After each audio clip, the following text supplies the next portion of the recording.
ও আমার সাহাবীরা, ও আমার উম্মতেরা, আমি নবীজি তোমাদের মাঝ থেকে কিছুদিন পর বিদায় নিয়ে চলে যাব। বেশি দিন তোমাদের মাঝে আর আমি থাকবো না, কিন্তু রেখে যাচ্ছি দুইটা জিনিস। যদি তোমরা সেই দুইটা জিনিসকে শক্ত করে মজবুত করে যদি তোমরা আঁকড়ে ধরো, আমি নবীজি তোমাদের ব্যাপারে গ্যারান্টি দিয়ে দিলাম, যদি তোমরা মজবুত করে পাকড়াও করো, ওয়াতাসিমু বিহাবলিল্লাহি জামিআ, যদি তোমরা শক্ত করে আঁকড়ে ধরো, তাম দুনিয়ার কোনো জিনিস তোমাদেরকে যারা পরিমাণ পথ হারা করতে পারবে না। নবীজির এই কথা বলার পরে সমস্ত সাহাবারা ঈমান দীপ্ত কণ্ঠে আল্লাহর হাবিব সাল্লাল্লাহু আলাইহি ওয়াসাল্লামকে বললেন, নবীজি, কোন দুইটা জিনিস আপনি রেখে যাচ্ছেন? আপনি আমাদেরকে একটু বলে যান। আল্লাহর নবী সাল্লাল্লাহু আলাইহি ওয়াসাল্লাম সমস্ত সাহাবীদেরকে বলিষ্ঠ কণ্ঠে বললেন, এক নম্বর হলো কিতাব আল্লাহ, আল্লাহ তাআলার কিতাব তথা মহাগ্রন্থ আল কোরআন।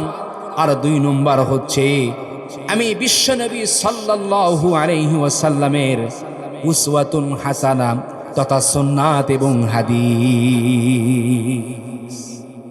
যদি কেহ এই দুইটা জিনিসকে শক্ত করে আঁকড়ে ধরো, মজবুত করে যদি তোমরা কেউ আঁকড়ে ধরো, কোনো জিনিস তোমাদেরকে পথহারা করতে পারবে না। কন্যা সুবহানাল্লাহ। একটু চিন্তা করে দেখেন আমার ভাইয়েরা, এমন একটা সিচুয়েশনের মধ্যে আমরা আছি, প্রত্যেকটা মুহূর্তে আমরা যেদিকে তাকাই শুধু মুসলমান মাইর খাই, মুসলমানরা লাঞ্ছিত, বঞ্চিত, নির্যাতিত আর নিপীড়িত হচ্ছে, যার একমাত্র কারণ হলো আমরা কোরআনের মতো মহাগ্রন্থ আল কোরআনের সঙ্গে আমাদের কোনো তাল্লুক নাই। কথা বলেন, কথা ঠিক কিনা? অথচ এমন একটা সময় এই দুনিয়া থেকে অতিবাহিত হয়েছে, শুধু মানুষ তো মানুষই, বন জঙ্গলের হিংস্র প্রাণীরা পর্যন্ত মুসলমানের কথা শুনেছে। আমার ভাইয়েরা, নবীজির একজন প্রিয় সাহাবী হযরতে উকবা ইবনে নাফে রাদিয়াল্লাহু তাআলা আনহু আফ্রিকা অভিযানে বের হয়ে গেলেন। সাথে তার কিছু সাথী সঙ্গী ছিল। রাস্তার মধ্যে সন্ধ্যা নেমে এলো, তিনি কোথায় অবস্থান করবেন, কোথায় থাকবেন, সিদ্ধান্ত গৃহীত হলো, আজকে আমরা আফ্রিকার এই ভয়ঙ্কর জঙ্গলে আমরা বিশ্রাম নিব। এই সিদ্ধান্ত হওয়ার পরে অবশেষে দল বল নিয়ে সোজাসুজি আফ্রিকার ভয়ঙ্কর জঙ্গলের মধ্যে ঢুকে পড়লেন। সমস্ত জঙ্গলি প্রাণীদের অবস্থা দেখে তিনি একটি স্টেজ তৈরি করেছেন, মঞ্চ তৈরি করেছেন। স্টেজ তৈরি করার পরে সমস্ত জঙ্গলি প্রাণীদের দিকে লক্ষ্য করে ভাষণ ছুড়ছেন, ইয়া আইয়াতুহাল হাশারাতু ওয়াসসিবাউ নাহনু আসহাবু রাসূলুল্লাহি সাল্লাল্লাহু আলাইহি ওয়াসাল্লাম ফারহালু ইন্না নাজিলুনা ফামান ওয়াজাদনাহু বাদু কাতালনা। জোরে বলুন আল্লাহু আকবার। হযরতে উকবা ইবনে নাফে রাদিয়াল্লাহু তাআলা আনহু ঘোষণা দিলেন, হে এই জঙ্গলের বাসিন্দা, কীট পতঙ্গ, হিংস্র প্রাণীরা, আমরা আল্লাহ রসুলের সাহাবী, আজ আমরা এখানে অবস্থান করব। তোমরা যাই যেখানে থাকো না কেন, তোমরা আমাদের এলাকা ছেড়ে অন্যত্রে চলে যাও। এরপরেও যদি তোমরা চলে না যাও, তারপরে যাকে কিন্তু যেখানে পাবো তাকে সেখানে সঙ্গে সঙ্গে হত্যা করে ফেলবো। যেই নাই ঘোষণা দিয়েছেন আমার ভাইয়েরা, আফ্রিকার সমস্ত হিংস্র প্রাণীরা, আফ্রিকার সমস্ত জঙ্গলি মানুষরা তাকিয়ে দেখছে আর মনে মনেই ভাবছে, যাহারে মানুষ না গাধা কয় কি, মানুষের কথা নাকি কোনোদিন কোনো পশু পাখি শোনে। কথা বলেন, কথা ঠিক কিনা? কিন্তু তারা সচক্ষে তাকিয়ে দেখলো হযরতে উকবা ইবনে নাফে রাদিয়াল্লাহু তাআলা আনহুর ঘোষণার পরে বাঘের কাতারে বাঘ, সিংহের কাতারে সিংহ, সাপের কাতারে সাপ, যারা যারা ডিম আর বাচ্চাগুলো মুখে কামড়াইয়া নিয়ে সাহাবীদের এলাকা ছেড়ে অন্যত্রে চলে যায়। বিশ্বকবি কবি সম্রাট আল্লামা ইকবাল রহমতুল্লাহি আলাইহি বলেছেন, বাতিল সে দবনে वाले, बातिल से दबने वाले आए आसमान ही हम, सोबर कर चुका है तू इम्तिहा हमारा। মুসলমান হলো সিংহের জাত। মুসলমান প্রয়োজনে 100 বার জীবন দিতে রাজি আছে, তবুও কোনো বেঈমানের সামনে মুসলমান মাথা নত করতে পারে? জোরে কথা বলেন, পারে? আমার ভাইয়েরা, এই জন্য মুসলমান বিড়ালের মতো 500 বছর বেঁচে থাকার কোনো লাভ নাই, সিংহের মতো 1 ঘন্টা বাঁচতে চাই। কথা বলেন, কথা ঠিক কিনা? মুসলমান যতদিন পর্যন্ত কোরআনের সাথে সুসম্পর্ক ছিল, ততদিন পর্যন্ত এই মুসলমানদের শুধু আল্লাহ তাআলাই নয়, শুধু মানুষই নয়, বন জঙ্গলের হিংস্র প্রাণীরা পর্যন্ত মুসলমানের কথা শুনেছেন। বলেন সুবহানাল্লাহ। ইমাম রাজি রহমতুল্লাহি আলাইহি সাহাবায়ে কেরামদের বিস্ময়কর ঘটনা বর্ণনা করেছেন। তন্মধ্যে উল্লেখযোগ্য একটি ঘটনা হলো, সাহাবায়ে কেরামদের মধ্যে মুফাসসিরে কোরআন বলে স্বীকৃত হযরতে আব্দুল্লাহ ইবনে আব্বাস রাদিয়াল্লাহু তাআলা আনহু, তিনি একদা হজের উদ্দেশ্যে মদিনা থেকে মক্কায় গমন করলেন। রাস্তার মধ্যে দেখেন পাহাড়িয়া ময়দান, মানুষ নাই, জন নাই, কোনো কিছু নাই। রাস্তার মধ্যে দেখেন অনেকগুলো মানুষ সমাবেত হয়ে, একত্রিত হয়ে, জমা হয়ে আছে। সমস্ত লোকদেরকে লক্ষ্য করে বলছেন, তোমরা ওখানে একত্রিত হয়ে আছো কেন, সমাবেত কেন? এই কথার জবাবে সমস্ত লোকেরা একযোগে হযরতে আব্দুল্লাহ ইবনে আব্বাস রাদিয়াল্লাহু তাআলা আনহুকে জবাব দিলেন যে, হযরত, রাস্তার সম্মুখে উপরে একটি বাঘ বসা আছে, যেই ভয়ে আমরা কেহ সামনে অতিক্রম করতে পারছি না। হযরতে আব্দুল্লাহ ইবনে আব্বাস রাদিয়াল্লাহু তাআলা আনহু যেই না কথা শুনলেন, যেই না কথা শুনেছেন, সমস্ত অপেক্ষামান লোকদেরকে বলছেন, তোমরা দাঁড়াও, দেখি তোমাদের জন্য কিছু ব্যবস্থা করা যায় কিনা।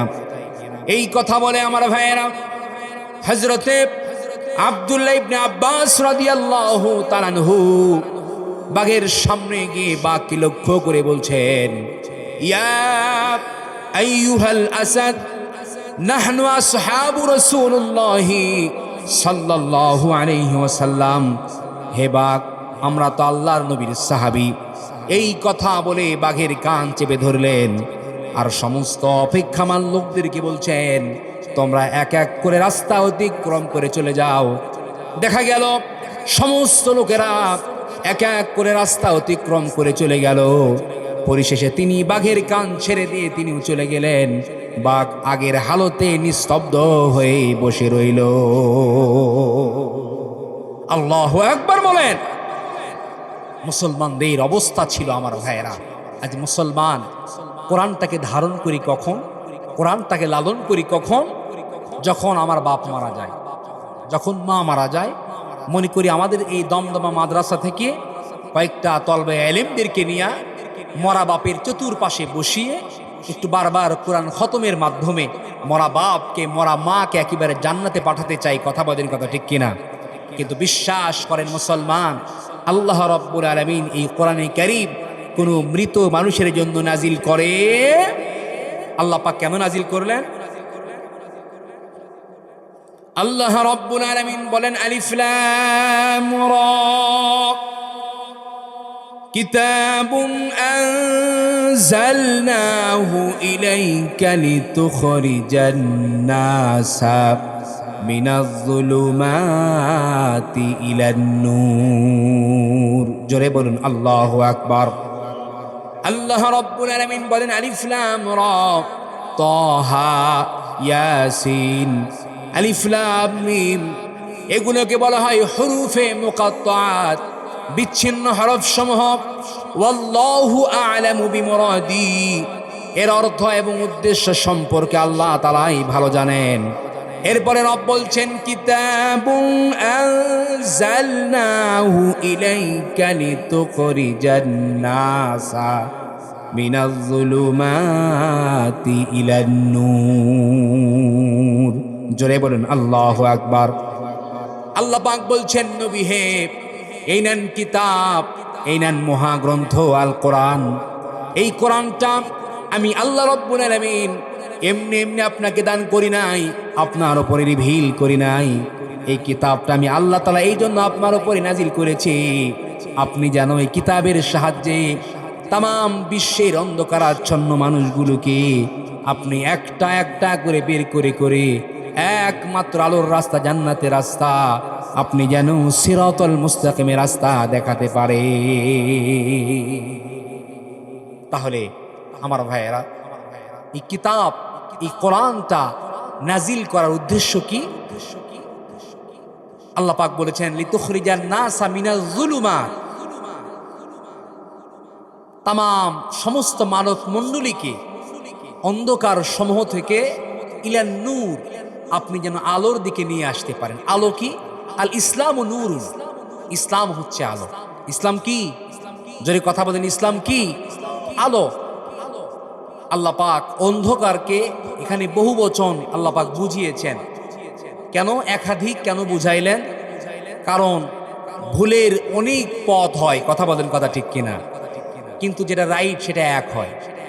দেখবেন যখন ক্লাসের ছাত্ররা অঙ্ক যখন ভুল করে, এদের ফলাফল একক জনেরটা একক রকম হয়, ঠিক কিনা? আর যাদেরটা রাইট হয় এদের ফলটা এক হয়। তাহলে ভুলের পথ অনেকগুলো হয়, কিন্তু যেটা রাইট সেটা কত হয়?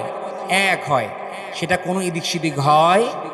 আল্লাহ রাব্বুল আলামিন এই কোরআনে কারীম যখন নাজিল করেন, সেই যুগটাকে আরবিতে বলা হয় আইয়ামে জাহেলিয়াত, বাংলাতে যাকে আমরা অজ্ঞতার যুগ হিসেবে চিনি। সেই যুগের মানুষের ব্যক্তি, পরিবার, সমাজ, রাষ্ট্রীয় জীবনে কোথাও শান্তির লেশমাত্র ছিল? যদি কথা বলেন ছিল।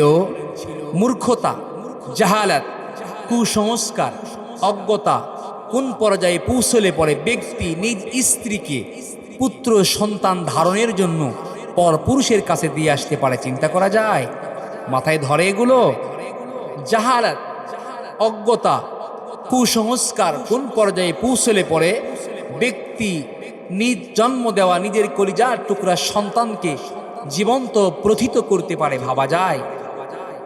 সেই যুগে আল্লাহ রাব্বুল আলামিন এই মহাগ্রন্থ আল কোরআনকে আল্লাহ তাআলা নাজিল করে বলছেন, নবী হে, লিতুখরিজান নাসা মিনাজ যুলুমাতি ইলান নূর, আপনি যেন এই কিতাবের সাহায্যে সমস্ত অন্ধকার থেকে মানুষগুলোকে একটা একটা করে বের করে করে একমাত্র আলোর রাস্তা, জান্নাতের রাস্তা, আপনি যেন সিরাতুল মুস্তাকিমের রাস্তা দেখাতে পারেন। বলেন সুবহানাল্লাহ। অন্ধকার কি? অন্ধকার হচ্ছে মানব রচিত সমস্ত মতবাদ।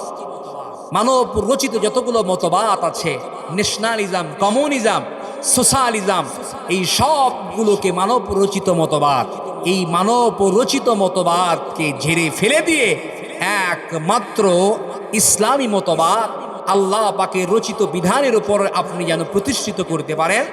সেই জন্য আমি আল্লাহ রাব্বুল আলামিন এই কোরআনুল কারীমের মতো মহাগ্রন্থ, আজিম একখানা কিতাব আপনাকে দান করলাম। বলেন সুবহানাল্লাহ। কারণ হচ্ছে আমরা অনেক সময়ে বিভিন্ন রকমের এদিক সেদিক অনেক কিছু যেগুলো কোরআন হাদিসে নাই, সেগুলো গল্প শুনে শুনে অভ্যস্ত। আমাদের পেট পচে গেছে। কোরআন থেকে যে সুন্দর সুন্দর কথা শুনবো, তাফসীর হবে, এগুলো অনেকের ভালো লাগে। আমার ভাইয়েরা, তাহলে আসেন, এই কোরআন হচ্ছে এমন একটি পরশ পাথর। এই কোরআন কারীমের কাছে যারাই এসেছেন জিরো হয়ে, কোরআন তাদেরকে হিরো বানাইয়া দিয়েছেন। বলেন সুবহানাল্লাহ। হযরতে আবু বকরের দিকে তাকান। আবু বকরকে আল্লাহ পাক জিরো থেকে হিরো বানিয়ে দিয়েছেন। হযরতে ওমর রাদিয়াল্লাহু তাআলা আনহুর দিকে নজর দেন। যে ওমর কোরআন মানে নাই, ইসলাম মানে নাই, দিন মানে নাই, নবী মানে নাই, কিন্তু কোরআনের সংস্পর্শে যাওয়ার কারণে আল্লাহ রাব্বুল আলামিন হযরতে ওমরকে এমন বাদশাহী দান করেছেন, রাজত্ব দান করেছেন আমার ভাইরা হযরতে ওমর। ইতিহাসের পাতায় আছে এই কোরআন নিয়ে, কোরআনের সংস্পর্শে থাকার কারণে এমন রাষ্ট্র পরিচালনা করেছেন, বাঘে হরিণে একই কূপে পানি পান করেছে, কেউ কারো দিকে যার্রা পরিমাণ হিংস্র মনোভাব নিয়ে তাকায় নাই। ওমরের ব্যাপারে আল্লাহর হাবিব সাল্লাল্লাহু আলাইহি ওয়াসাল্লাম বলেছেন, যদি আমার পরে আল্লাহ রাব্বুল আলামিন কাউকে নতুন করে নবুয়ত দান করতেন তাহলে হযরতে ওমর নবী হয়ে যাইতেন। কন্যা সুবহানাল্লাহ। তাহলে সেই ওমর কেমন রাষ্ট্র পরিচালনা করেছেন? হযরতে ওমর ছিলেন একজন খলিফা, আর খলিফার দায়িত্ব হলো নাই বিচার করা। কেমন নাই বিচার করেছিলেন হযরতে ওমর? নিজের কলিজার টুকরা সন্তানকে পর্যন্ত ছাড় দেয় নাই। হযরতে ওমর বাড়িতে যাওয়ার পরে দেখেন নিজের কলিজার টুকরা সন্তান আবু শামা খাবার খাচ্ছে। ডাক দিয়ে বললেন, আবু শামা জলদি করে খাবার খেয়ে নাও, কলিজার টুকরা সন্তান আমার।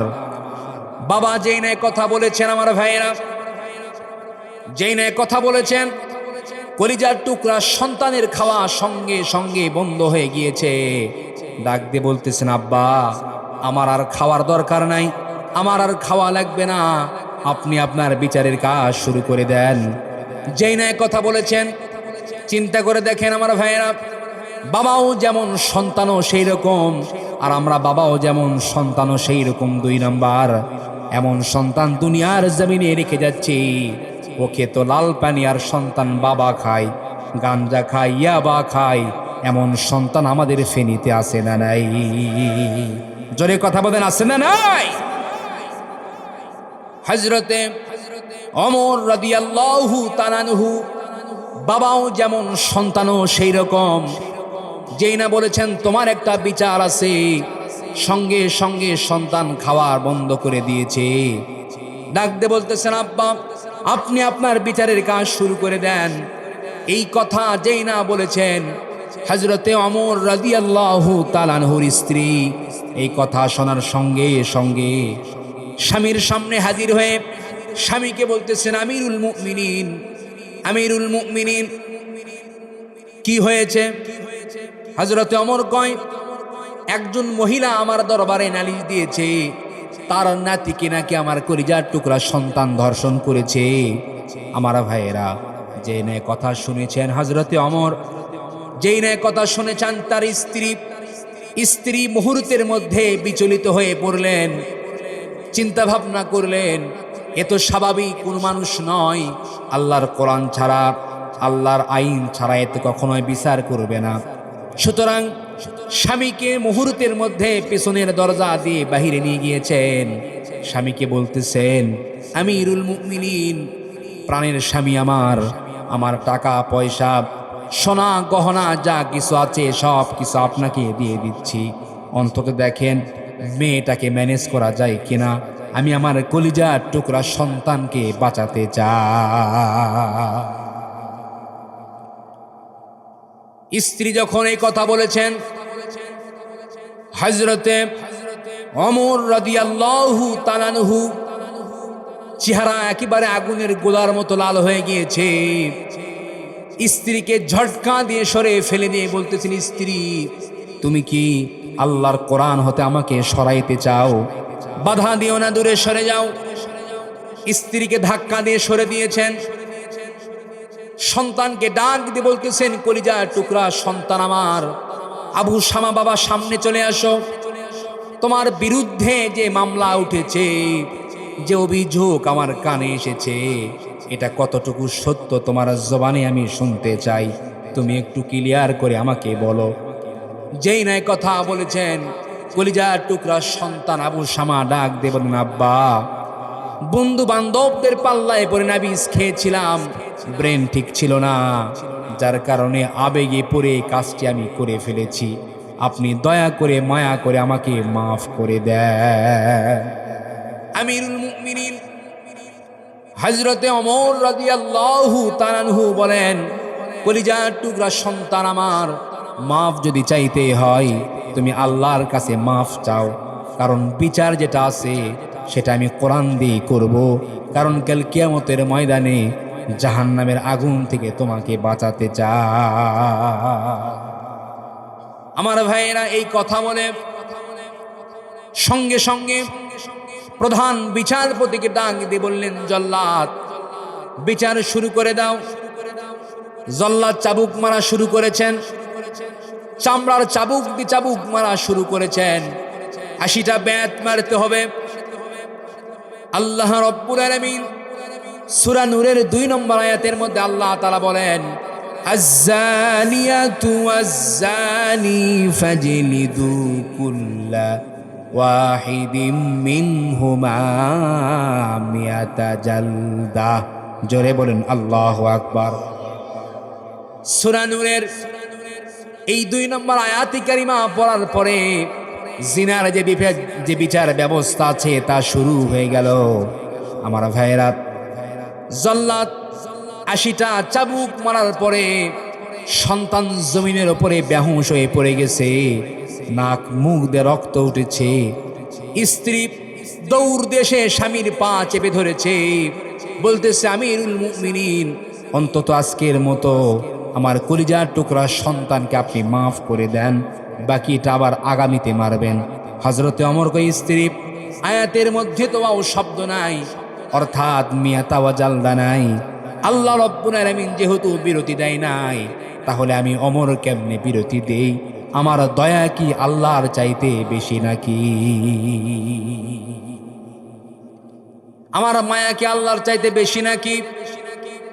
বাধা দিও না স্ত্রী, দূরে সরে যাও, বাধা দিও না।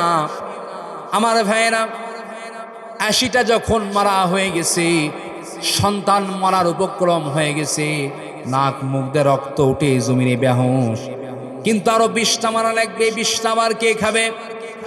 এই খেয়াল করে হযরতে ওমর রাদিয়াল্লাহু তাআলা আনহু যেই না প্রধান বিচারপতিকে ডাক দিলেন যে 80টা বেত মারার পরে সন্তান বেহুশ হয়ে গিয়েছে, কিন্তু আরো 20টা যে মারতে হবে। এক পর্যায়ে সন্তান মারা গেছে। সন্তান যেই না মারা গেছে, হযরতে ওমর রাদিয়াল্লাহু তাআলা আনহু নিজের কলিজার টুকরা সন্তানকে এই কোরআন দিয়ে বিচার করে দিয়েছেন। আমার ভাইয়েরা, যাররা পরিমাণ বেইনসাফি করে নাই, নিজের হাত দিয়ে কলিজার টুকরা সন্তানকে গোসল করিয়েছেন। কাফনের কাফন পরিধান করার পরে অপলোক নেত্রে চেয়ে রয়েছেন সন্তানের চেহারার দিকে, চোখের পানি ছেড়ে দিয়ে সন্তানের দিকে তাকিয়ে বলতেছেন, আব্দুল্লাহ, কলিজার টুকরা সন্তান আমার, দুঃখ পেও না, মনে কোনো কষ্ট নিও না বাবা। আল্লাহর কোরআন দিয়ে, কোরআনের বিধান দিয়ে বিচার করে দুনিয়া থেকে তোমাকে বিদায় করে দিয়েছি। কারণ দুনিয়ায় যদি কোনো পাপের বিচার আল্লাহর কোরআন দিয়ে হয়ে যায়, কাল কিয়ামতের ময়দানে আসমানের মালিক আল্লাহ রাব্বুল আলামিন ডাবল করে ওই পাপের বিচার আর কোনোদিন করে না। আব্দুল্লাহ, কলিজার টুকরা সন্তান আমার, দুঃখ পেও না বাবা। আমার ভাইয়েরা, এই কথা বলে সন্তানকে কবরস্থ করলেন। কবরস্থ করার পরে প্রধান বিচারপতিকে, জল্লাদকে ডাক দিয়ে বললেন, জল্লাদ, 80টা বেত মারার পরে সন্তান মারা গেছে, কিন্তু আরো 20টা মারতে হবে। 20টা আবার কে খাবে? তুমি চাবুকটা তুমি আমার হাতে তুলে দাও। চাবুক নিজের হাতে নিয়েছেন, সন্তানের কবরের পাশে দাঁড়ায়া হযরতে ওমর রাদিয়াল্লাহু তাআলা আনহু কবরের উপরে 1টা 2টা 3টা 4টা করে 20টা পরিপূর্ণ করলেন। হযরতে ওমর যখন কলিজার টুকরা সন্তান আব্দুল্লাহর কবরের উপরে যখন চাবুক দিয়ে মারছিলেন, কবরের মাটিগুলো দুপাশ দিয়ে ছড়িয়ে যাচ্ছিল। আমার ভাইয়েরা, কবরের মাটিগুলো দুপাশ দিয়ে ছড়িয়ে যাচ্ছিল। চোখের পানি ছেড়ে দিয়ে বললেন, রব্বুল আলামিন, সন্তান হিসাবে মায়া করি নাই, সন্তান হিসাবে, বাবা হিসাবে আমারও মায়া হয়েছিল, দয়া হয়েছিল, কিন্তু যারা পরিমাণ কোনো মায়া করি নাই। তোমার কোরআনের আইন দিয়ে কলিজার টুকরা সন্তানের বিচার আমি করে দিয়েছি, যেন কাল কিয়ামতের ময়দানে সূরা নূরের এই 2 নম্বর আয়াত যেন আমি ওমরের বিরুদ্ধে না যা।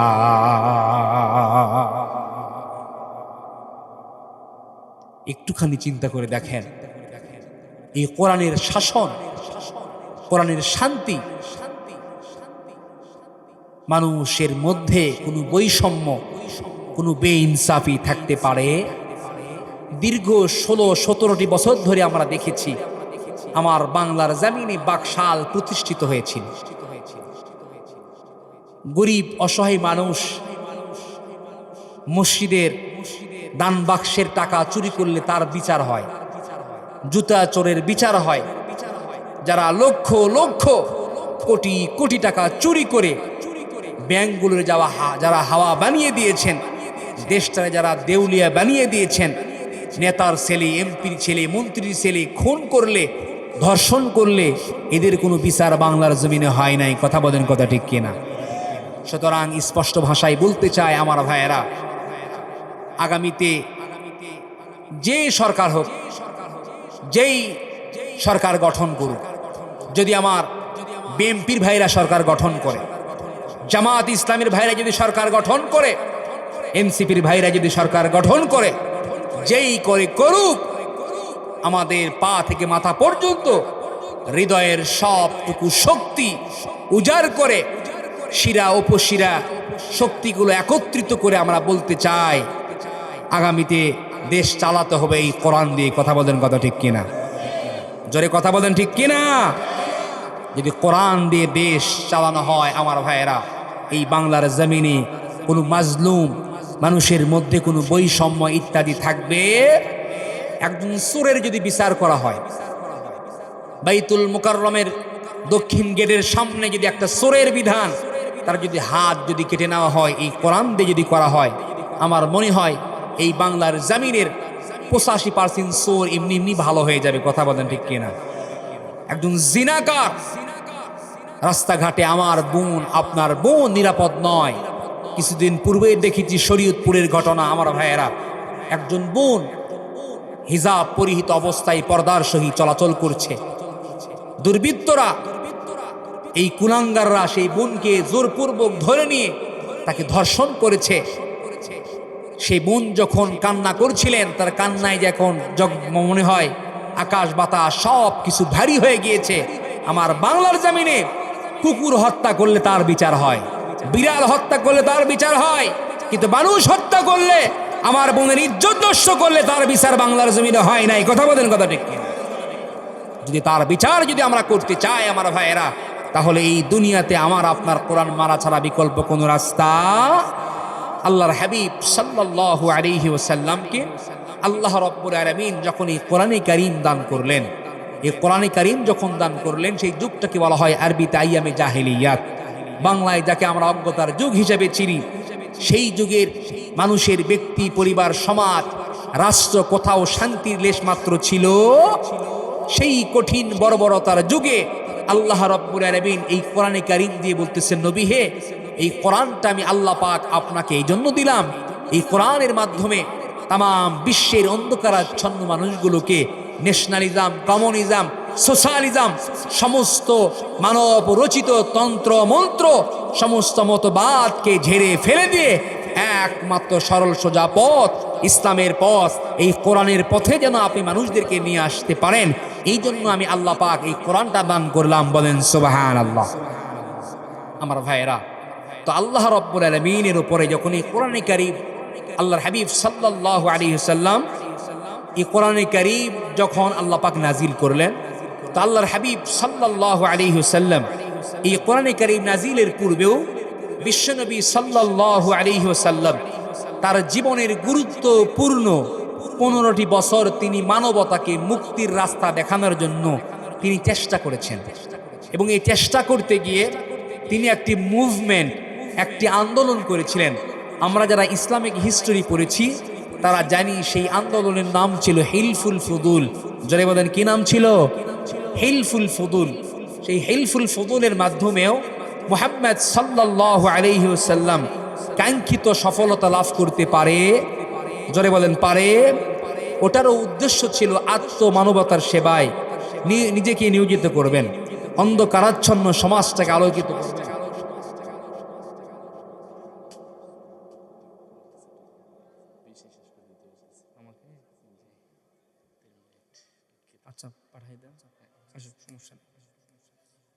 আমার ভাইয়েরা, তো সেখান থেকে তো এই হিলফুল ফজলের মাধ্যমেও মুহাম্মদ সাল্লাল্লাহু আলাইহি ওয়াসাল্লাম কাঙ্ক্ষিত সফলতা লাভ করতে পারে। জোরে কথা বলেন, পারে। ওটারও উদ্দেশ্য ছিল আত্মমানবতার সেবায় নিজেকে নিয়োজিত করবেন, অন্ধকারাচ্ছন্ন সমাজটাকে আলোকিত করবেন।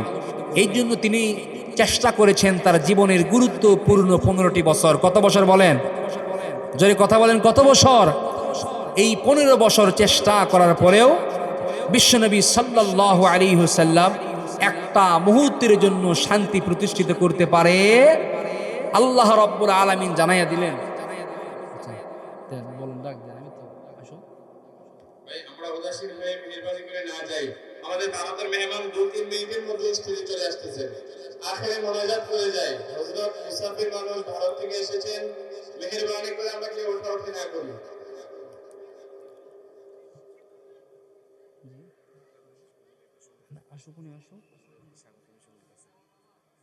হ্যাঁ, আসতেছে।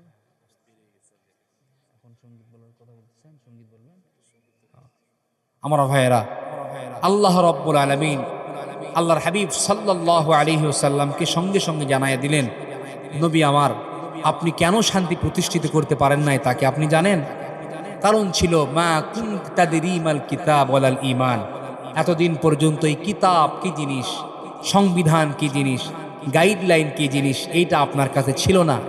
যার কারণে আপনি মন প্রসূত নিজের মন গড়া রীতিনীতি আর আদর্শ দিয়া মানব জাতিকে শান্তির রাস্তা দেখাতে পারেন। এই নেন কিতাব। এই কিতাবটা আল্লাহর হাবিবকে যে না দিয়েছেন, নবীজি সে দাওয়াত আবার যখন শুরু করেছেন, মাত্র 23 বছরের ব্যবধানে তিনি একটা বিপ্লব কায়েম করেছেন। বলেন সুবহানাল্লাহ।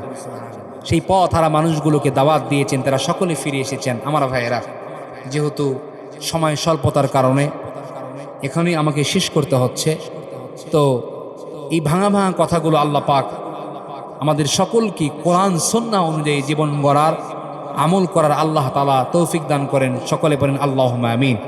ওয়া আখিরি দাওয়ানা আনিল হামদুলিল্লাহি রাব্বিল আলামিন। দোয়া চাই সকলের কাছে ইনশাআল্লাহ।